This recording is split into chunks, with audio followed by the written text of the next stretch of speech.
The smell of engine oil and fresh paint hung in the air as the bright lights of the Mercedes truck showroom gleamed off polished chrome. A group of executives, dressed in sleek suits and heels, laughed lightly as a ragged old man stepped hesitantly through the glass doors. His beard was long and white, his cap torn at the edge, and his shirt stained with the marks of many long days and nights on the road. He looked like a man out of place in a world of luxury. But what no one knew was that this moment, this one encounter, would change everything. He walked slowly, his boots scraping against the showroom tiles, his worn backpack slung over one shoulder. A few mechanics turned their heads. The three women standing near the front desk exchanged puzzled glances. One of them, the manager, Miranda Hale, silver-haired and confident, raised an eyebrow as the old man's eyes scanned the room. He stopped near the largest white truck, placed his calloused hand on the cool chrome grille, and whispered as if greeting an old friend. "She's a beauty," he said softly. Then he looked up and announced in a gravelly voice that carried across the room, "I'll take 5 of these." The words hung in the air like an absurd joke. One of the women, Julia, young, bright, and new to the job, stifled a laugh. The others didn't even bother to hide theirs. Miranda smirked and said, "Sir, these aren't bicycles. Each one costs more than most people make in a lifetime." The men simply nodded, his expression calm. "I know," he said, "and I'll take 5. Before we continue, if you believe in kindness, second chances, and stories that remind us never to judge too quickly, please take a moment to like, comment, share, and subscribe to Kindness Corner. It helps more people see stories that move the heart." Back in the showroom, laughter echoed, but something about the old man's calm unsettled Miranda. There was no arrogance in his eyes, no delusion, just a strange, quiet certainty. "Sir," she said, trying to keep her tone professional, "perhaps you're in the wrong place. There's a used vehicle lot down the street." He smiled faintly. "I'm in the right place," he replied, adjusting the strap of his backpack. "But maybe you're seeing the wrong man."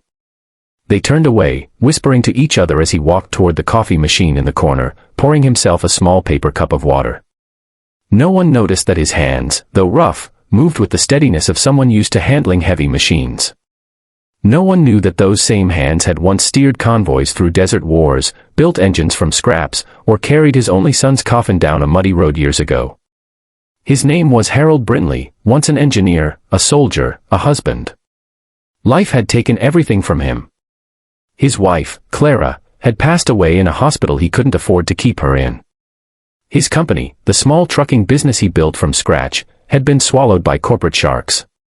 In a single year, he'd gone from being a respected man to sleeping in his old workshop, using his backpack as a pillow. But Harold wasn't the kind to quit. He believed in the road, that long, endless path that could lead anywhere, if you just kept walking. For 5 years, he'd been saving every cent, repairing broken trucks on the roadside, sleeping in abandoned garages, eating from vending machines, all while quietly building a dream no one believed in anymore, a transport company run by people who had lost everything. Veterans, single mothers, the homeless, anyone who just needed a chance to stand again. He called it Second Route Logistics. And today was the day it would be born. Miranda sighed and went back to her paperwork, but when she looked up again, Harold was standing beside the reception desk, holding out a small stack of documents. "Here's my purchase order," he said, handing it to her with a steady hand. She blinked. It was real, properly stamped, company details filled in, all signatures in place. Julia leaned closer, reading aloud, "Second Route Logistics Incorporated." Miranda frowned. "Who authorized this?" she asked. "Our finance division will need," but then she froze. The signature at the bottom was one she recognized. Her eyes widened. It was from the regional head of Mercedes Commercial Partnerships himself, a man who only approved orders of exceptional clients. Miranda looked up at Harold, stunned. How did you get this?" she whispered. He gave a tired smile. "He was my student once," he said softly. "Back when I still taught mechanical logistics. I fixed his trucks before he had a company to run." Silence filled the room. The laughter from earlier now felt heavy, shameful. Julia lowered her eyes. The third woman, Serena, stepped forward and said quietly, "Mr. Brinley, I'm so sorry for," but he raised a hand gently. "No need," he said. You were only doing what the world teaches, to see with eyes, not with heart. The next hour was a blur of activity. Papers were verified, calls made, and within moments, everything checked out. Harold wasn't some delusional wanderer. His payment had already been wired. He wasn't buying 5 trucks to boast, he was building a future. Later that afternoon, as the showroom emptied and the light softened, Harold walked slowly toward the delivery bay. Miranda followed him quietly. "You know," she said after a long silence, "I judged you the moment you walked in. I saw your clothes, your hands, your bag, and I thought you were just another old man with a dream too big for reality." He looked at her and smiled. Dreams don't get smaller because people stop believing. They just wait for the right hands to build them again. He paused, glancing back at the gleaming trucks lined up like sentinels. These machines will feed families. They'll carry hope from one town to another. That's worth more than pride, don't you think? For the first time in years, Miranda's eyes softened. "It is," she said quietly.